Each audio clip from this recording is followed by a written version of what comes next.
Describe to me describe to me what the culture is like at PCI. What does that look like? Excuse me, LaSalle. Can I I'm make sorry. one comment? Yeah. I'm sorry, I didn't turn on the recording. So I'm Oh, just now turning on the recording. I'm used to having someone remind me, but okay. it's on now. How do you set yourself apart? Okay. You want, okay. How do you set yourself apart? So I was saying, make sure you do research before the interview. Understand the job that you've applied for by reading that job description very thoroughly. Pick out some points from your resume and see how that matches up to the job description, because these are things that, oh, excuse me. Now I talk all day long, I present all day long, and this would only happen because I'm talking to a group, you guys. So make sure that you're able to, because you're going to be asked questions about this during the interview. So you want to make sure that you understand the job and how your experiences relate to it, which is the next bullet. You have to be able to relate your experience to the job you've applied for. You're going to get asked that by the interviewer. And if you cannot explain that, your interview is going to end really quick. And I wouldn't want that for you if this is a job that you are planning, that you want. Oh. Wait a minute, did I go too far? Okay, so resumes. You have your resume. Make sure that there's no typos on it. Typos are huge on a resume. Have somebody else look at it, other than yourself, because sometimes we miss stuff because we've looked at it for so many times, right? So have somebody else look at it. Like I said on here, spell check is your friend. List your experience thoroughly. What I mean by that is, like, I'm a former instructor. So I taught class. So I wouldn't list on my resume, taught classes. What is that? I need to list exactly, what I did, what that entailed, because it entailed a lot more than just taught classes. So make sure that your experience is more than 2 or 3 words. It needs to be a well thought out sentence, at least maybe 2 or 3. It can be a full sentence, but not just 2 words. I've seen resumes where it would say taught class, built buildings. Okay, like, what did it take for you to do that? I get a lot of questions about having more than 1 page of a resume. Years ago, 50 years ago, that was kind of taboo to have a 5-page resume. Now, today, not so much. Your resume can be more than 1 page if your experience warrants it. So if you've got 10 years, 15 years, 20 years of experience, and your resume is 3 pages long, but it's relevant to the job that you're applying for, then yes, having that 3-page resume is a good idea. Now, another thing I ask too, that I get asked a lot too, is it okay to have 1 type of resume or more than 1? Absolutely.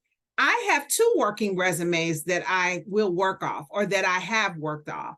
I have my teaching resume that has all my teaching experience on it and things relevant to that.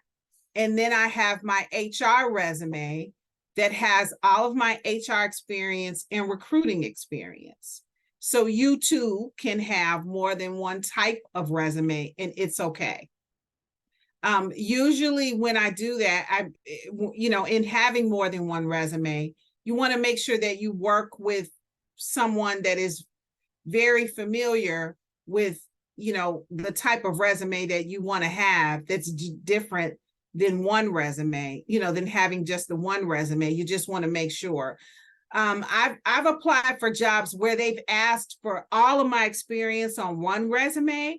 I've applied for jobs where they just want to see teaching, and I've applied for jobs where they just want to see the recruiting. So it really just depends. It's okay to have more than one type.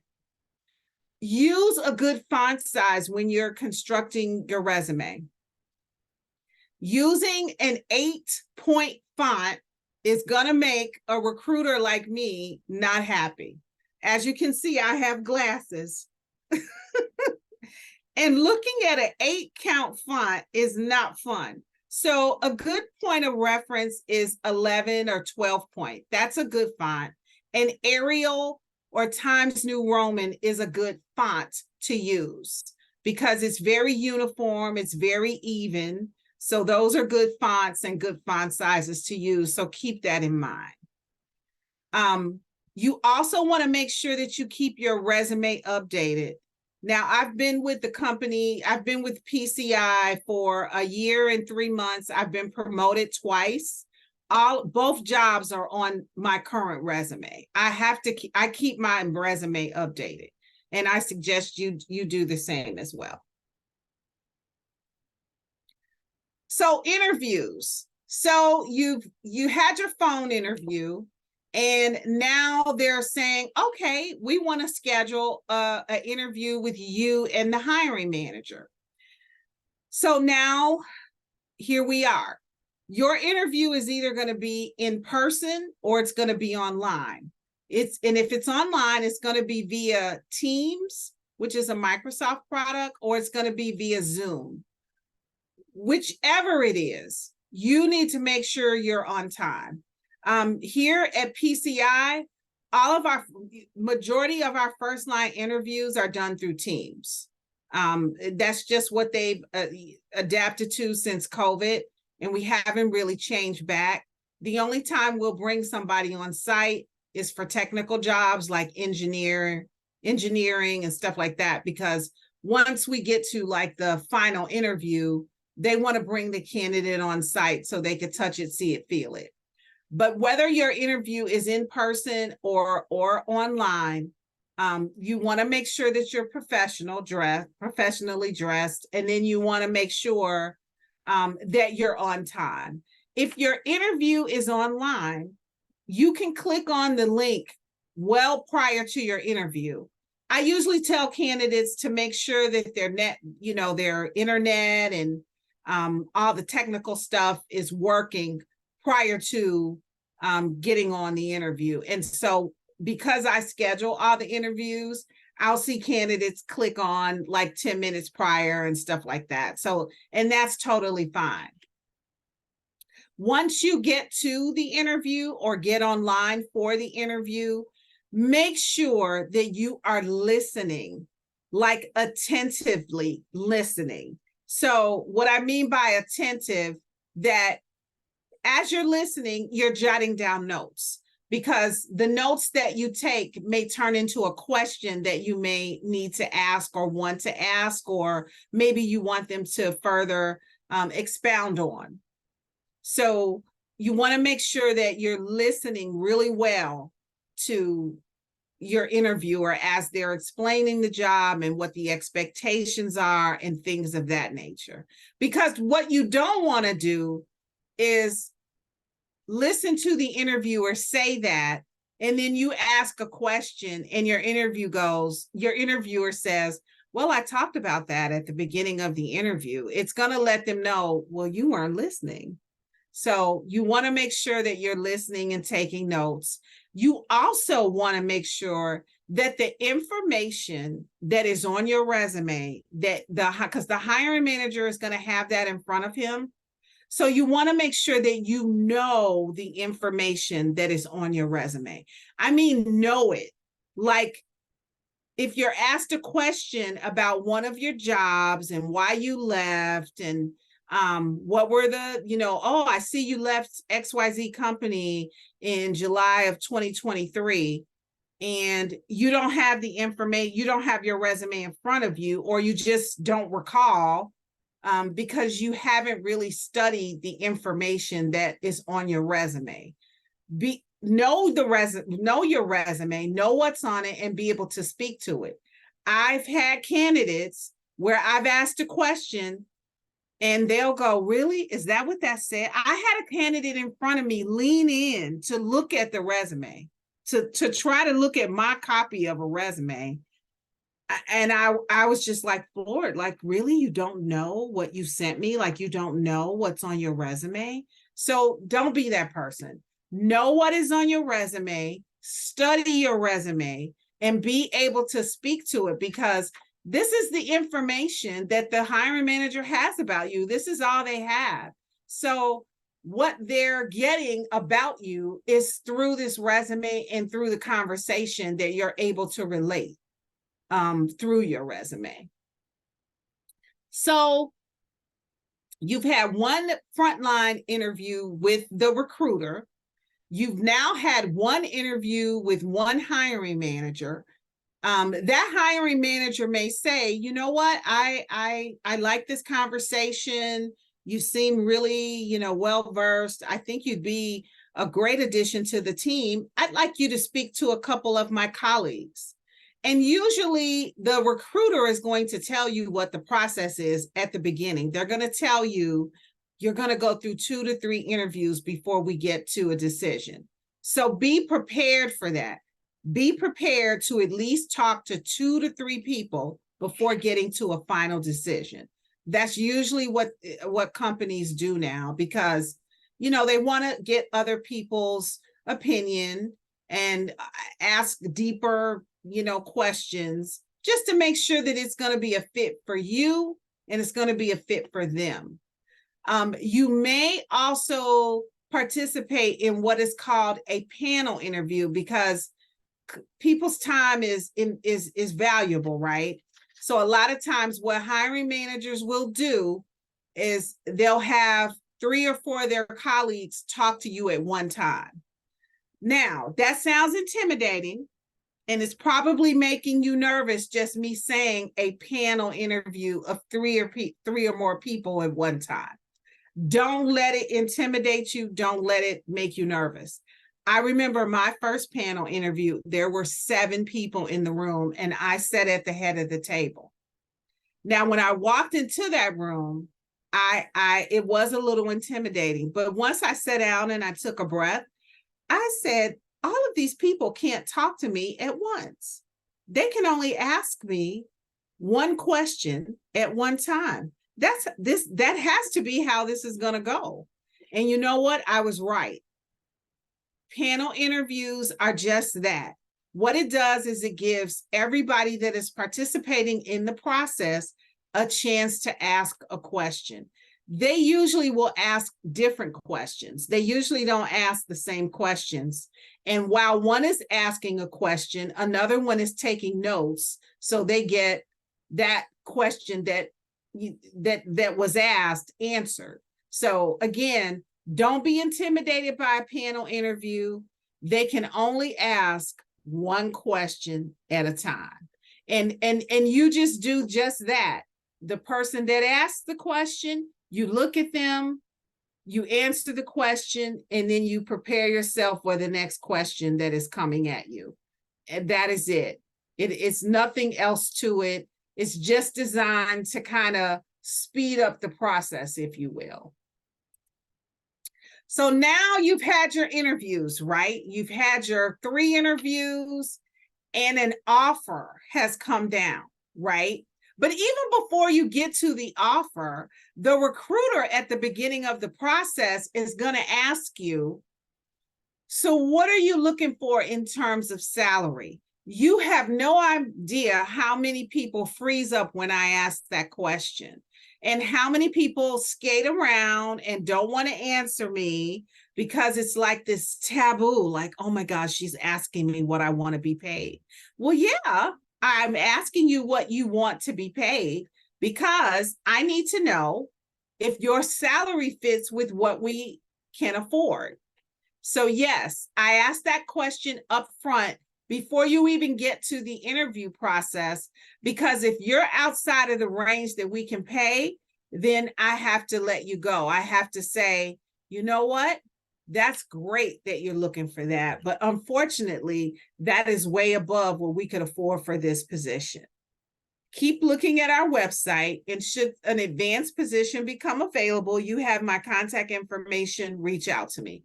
That is generally what I tell candidates that don't fit our the band that we could pay. So don't be afraid of the salary question, because you're either going to fit with what they can pay or you're not. That's okay. There's dozens of other opportunities out here, you know, that you'll fit you'll fit one of the ranges. But my point in saying this is, just don't be afraid of salary. And don't be afraid either to ask for what you think you are worth. Say what you want, and like I said, they're either going to be able to accommodate you or they won't. And all positions are always based on experience. So let me just give you an example. So say the position is paying between $19 and $25 an hour.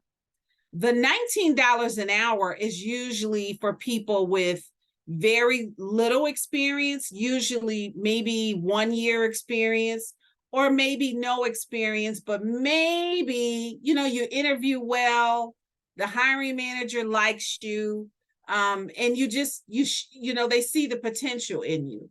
So the beginning salary is going to be for someone like that. But let's say that another person that we've interviewed has about 3 years of experience. So that person's salary is probably going to go up a little bit to probably about $21 or $22 an hour for the position, because they've got a little bit more experience, but they still fit the range. So you just won't know unless you say what salary you're looking for. It's okay to shoot back with, well, what is the range of the salary? It is okay to do that. It is okay to ask that question. And usually recruiters are okay with answering that.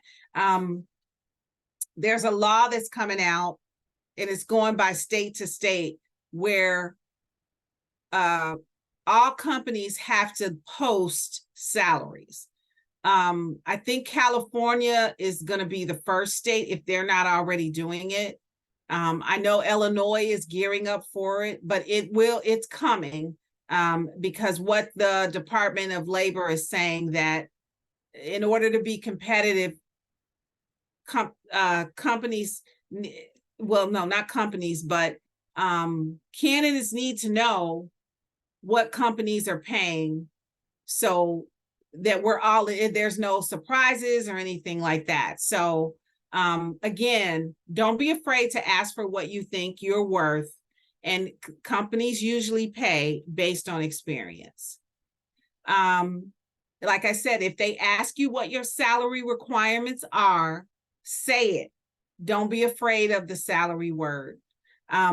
Again, well, not again, but do your research. There's websites out there such as salary.com. I can't remember the other ones, but there's usually general information on what jobs are paying. So you could like Google, what is the going rate for a HR specialist? And it'll give you a range. So you can, you know, kind of know going into the interview what that salary, you know, what the ballpark, it gives you something to work with. Again, you can ask the recruiter. The salary range is not a secret. It shouldn't be a secret. And they should be able to tell you what that salary is paying. So teamwork and group work. You should be doing that now in your classes. And if you're working full-time jobs, you should be doing that. Companies pride themselves on not just having what we call individual contributors. So there's going to be components to your job, right? There's going to be things that you do that are just things that you do, right? But then there's going to be some project work. and things that come up where it's going to be team oriented, where you may work with another peer that's in the same department as you, doing the same thing you do. Maybe the two of you are going to work with maybe two other people in your organization in another department on a project. That's not going to go away. If you are doing that now in your school life, you're going to be doing it forever in your employment life. Working collaboratively, I can't talk now because it's the end of the day. That is so important. And companies, pride themselves on being able to have their employees work in a way like this. So when projects come up, put your name in the hat for it, because when it comes review time, that's going to give you a better review. It's going to make you stand out. And it's going to get you to a promotion if that's what you're looking to do. So, and that's how I got promoted so quickly working for PCI. I started out as a talent acquisition specialist. I then became a team lead, and now I'm a talent acquisition manager. My boss figured out really quick that I was her go-to for projects.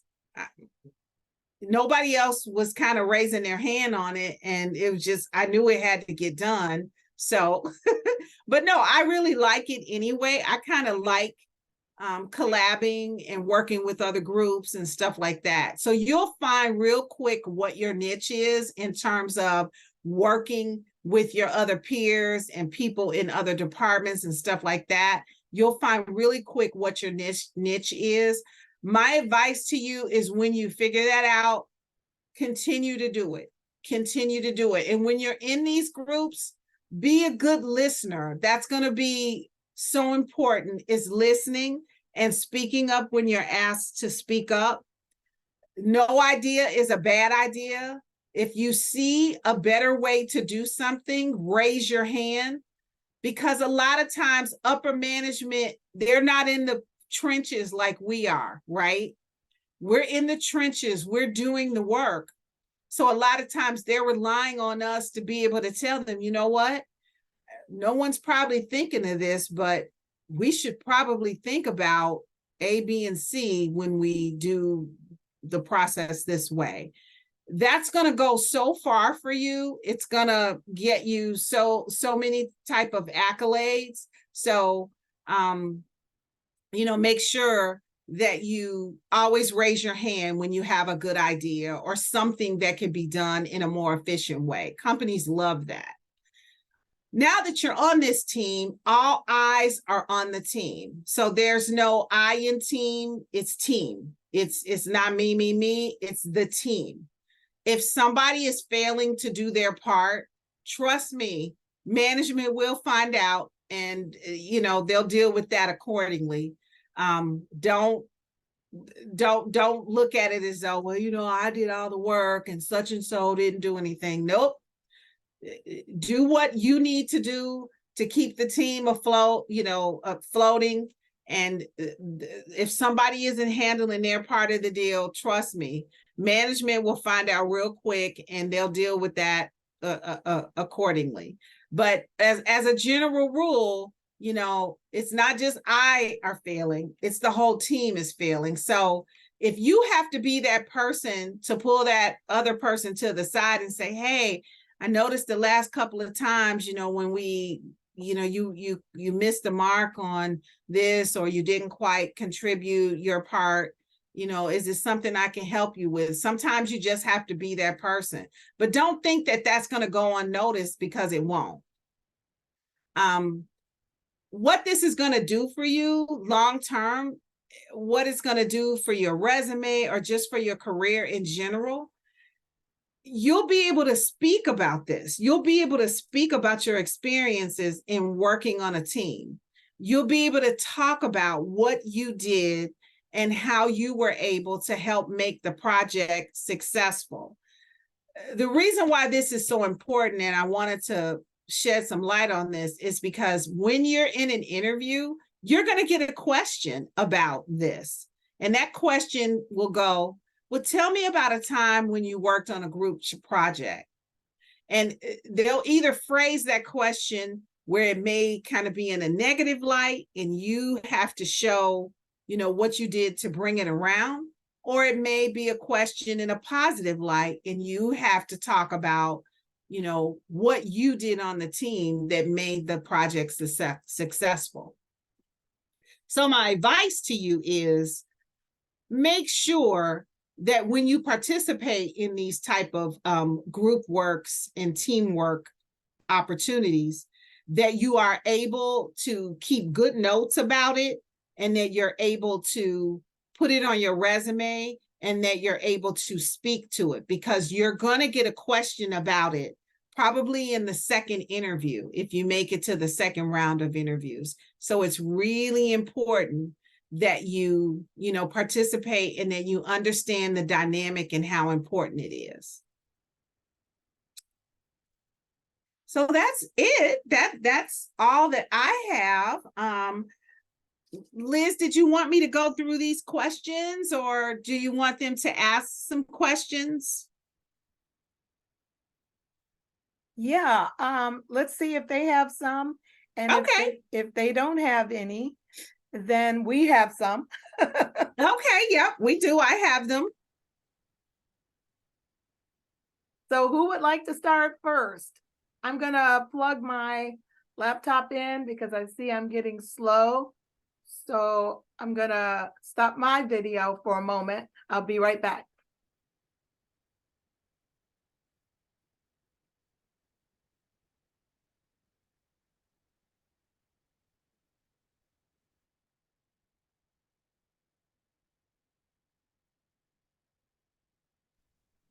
I actually have a quick question.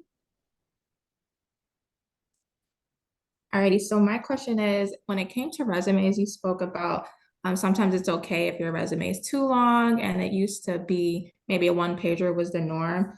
So for me, I'm looking for more opportunities that are not really aligned with some of my prior experience. Is it okay to omit some of my experience when I'm looking for those jobs, or should I still keep my full experience on a resume regardless of what it is? So that's a good question. So the good rule of thumb is to your resume. What we generally look at is we go back 10 years. So if you've got 10 years of well, I'm going to say 5 to 10 years. If you've got 5 to 10 years of that relevant experience, then you want to keep that on the resume. But if you're trying to do something different, then what you could do is, because I have this on mine, I started out as an executive admin 50 years ago. So but that was like so many years ago, right? It's over 20 years ago. So what I do is I group that in a paragraph with some years, and I say it like that. So you could do that too. Or if not, then, you could just totally go with the field of that you're trying to get into and just list that experience. It's kind of like adding a summary, right? Yes. But make sure you include the years. Yep. Because what'll happen is, if a recruiter sees gaps in employment, we're going to ask the question, because we could kind of tell. We'll see like your education, and then we start playing math in our head. We know this person Sorry, that was going to be my follow-up question. If I did omit that, and I'm sure they would notice that, yes, missing there. So it's just it's good to list it and just put a summary with the dates. Got it. Thank you. You're welcome. If no one else has a question, I'm going to have a question. Oh, good. Oh, this is Nancy. Great. Ms. LaSalle, you once again, thank you so much for the presentation. I'm just loving everything that I heard about what you provided to us. If you had to do it all over again, what would be the one thing that what you didn't know back then that you know now that has made the difference in your particular career? Wow. What I know now. So, of course, my journey is my journey, right? And I've learned so much in the journey that I've been afforded to have. But I would say if I had it to do over again, I probably would have figured out that I wanted to do HR sooner than later. Because HR is so competitive. It is so competitive. And it's very hard to get into if you don't have any experience. And I think if I had this to do over, I would have done an internship in HR that would have possibly landed me into a role. I didn't, my path was very different. I went to school.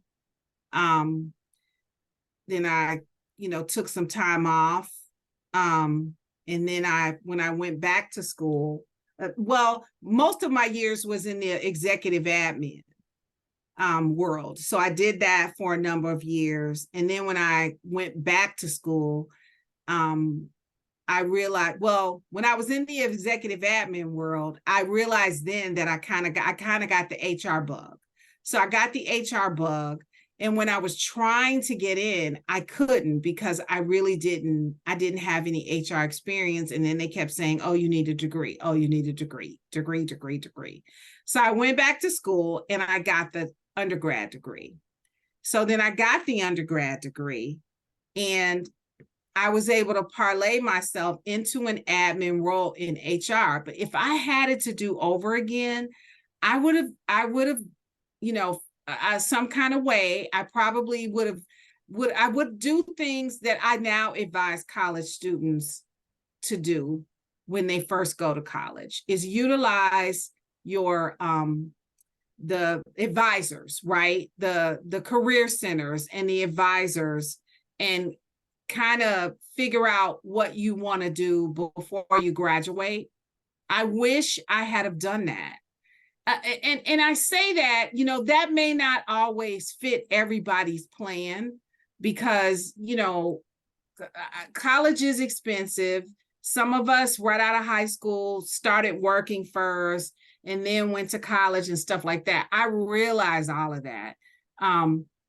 But if I had it to do, you're asking if I had it to do over again, I probably would have done it that way. Like once I figured out that I had the HR bug, I would have done an internship to kind of propel myself into HR from not just an entry-level position, but maybe a different position.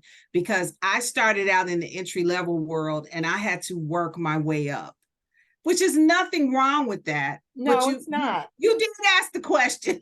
And LaSalle, to just piggyback on what you're saying, these folks at Roosevelt yesterday had an opportunity to attend an internship program. It talked all about the internship. So those that are undergraduates that attended, or I think you might be able to listen to the recording maybe, but Roosevelt has an excellent internship program. And that's really important. I'm glad you mentioned that. So you guys listen up. Absolutely. And Ms. LaSalle, thank you so much for that. Because sometimes that hindsight, it is so valuable for especially the newbies that's coming through to be able to help navigate those careers a little better. So thank you so much for that. No problem. No problem. That's great. Does anyone else have a question? Melissa, we haven't heard from you. I know you're here. Hi, yes, I'm sorry. I had to take my son to basketball practice. I did have a question. I wrote it down. Give me 1 second. I'm sorry. That's okay.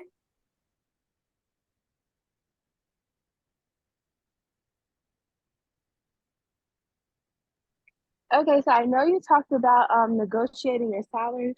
So if you have like no idea of what the salary may be, what's a good, price range to start at? So first, you can ask what the range is. You can always ask that question. That is not off limits to you, but you can also research and see what the salary is, what the range is on the internet. It may not give you exact, because a lot of industries, because usually it's based on industry and it's based on the geographics. So what an industry pays here in Illinois is going to be far different than what an industry for that same position pays in California, because it's based on cost of living and the geographics of where that company is located. But you can generally get a ballpark, just so you're going into the interview with something. You can always do that. But again, don't be afraid to ask the recruiter, what is the range of this job paying? The recruiter is going to tell you what that is. And if I could add, there's a website, you guys, called Glassdoor.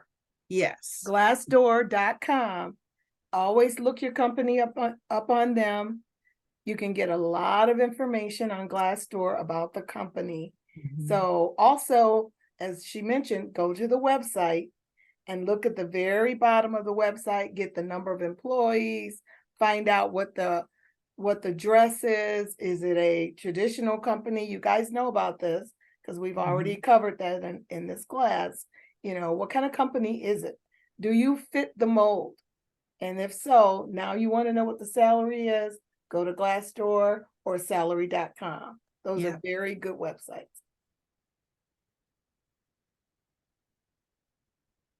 Very good question, Thank you. Melissa. Anyone else? Well, I have one, and it's about a resource that we call LinkedIn. And LinkedIn has a reputation of being a very great resource. What are your thoughts, LaSalle, about LinkedIn versus LinkedIn Professional, which is the one you have to pay for when it comes to pursuing a new job? So there is a difference between the two. I really don't recommend college students paying for LinkedIn Professional. I don't think you need to do that. The difference between the two is it gives you some different added features. So LinkedIn Professional will give you salary information of the jobs you're applying for. And it'll kind of get your, like if you apply for a position because you've paid for LinkedIn Professional, it'll put your resume at the top for that particular employer. You really don't need to do that. Good recruiters, when you apply to the positions through LinkedIn, we see it. And generally, if you're a fit and if you've done some of the things that I've told you to stand out, like making sure that your resume is clear and worded very nicely. And also too, what's going to set you apart is having a really good LinkedIn profile, a nice professional picture, a nice, paragraph about, where you're at, if you're a student, when you're graduating. These are things that your profile can contain. If you have a really good, nice, strong LinkedIn profile, you don't need professional. Professional is probably at the level of, people who are looking to maybe change jobs, or I think in my career, I've used LinkedIn Professional once. And when I realized I didn't have to keep paying LinkedIn all that money, I stopped. Same here. My last job, this job that I got, all I did was turn on my open to work, right? So the recruiters would know that I'm looking. LinkedIn has so many caveats to it that you really don't need to pay for the service. I will tell you that it is a very good tool for finding a job. It is extremely hot right now. Recruiters are I live in LinkedIn Recruiter. It would be up now if I wasn't on this, because I leave it up all the time because I'm constantly looking for candidates, and I have set alerts. And as a candidate, you can do that too. You can set alerts. It has so many different features to it. Matter of fact, when I was teaching, I had a LinkedIn person come in and present to my students.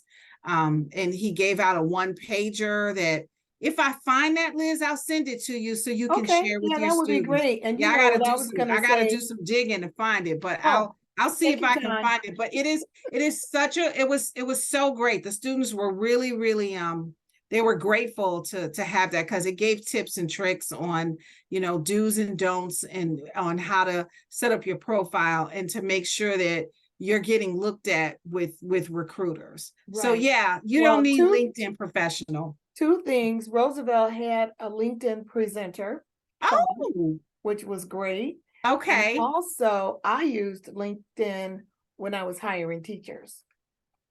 Wow. I did. I did, especially hard to find teachers like Okay. astronomy. Oh yeah. Mm-hmm. Wow. Okay, well, it's 5 minutes after, or 7 minutes after 5. I don't want to keep you guys unless anyone else has anything else they'd like to add. No? Okay. Going once, going twice. All right. Well, I do respect your time, and it's been great. This will be up as a recording for those of you that would like to listen again. I will post it, and I will indicate that it does begin where it starts. Unfortunately, it doesn't have that beginning to it, but that's okay, because if anyone wants to listen and they send me a summary, if they haven't attended this, but all of you know that if you attended this today, that you will have some extra credits added to your points, which is wonderful. So I thank you all, and you can, I will end right here, and you have a wonderful rest of your evening. And LaSalle, if you'd like to stay on with me for a moment, we can. Sure. Okay. Take care, all. Thank you. Good luck to you. Thank you. Thank you. Thank you You're so welcome. much.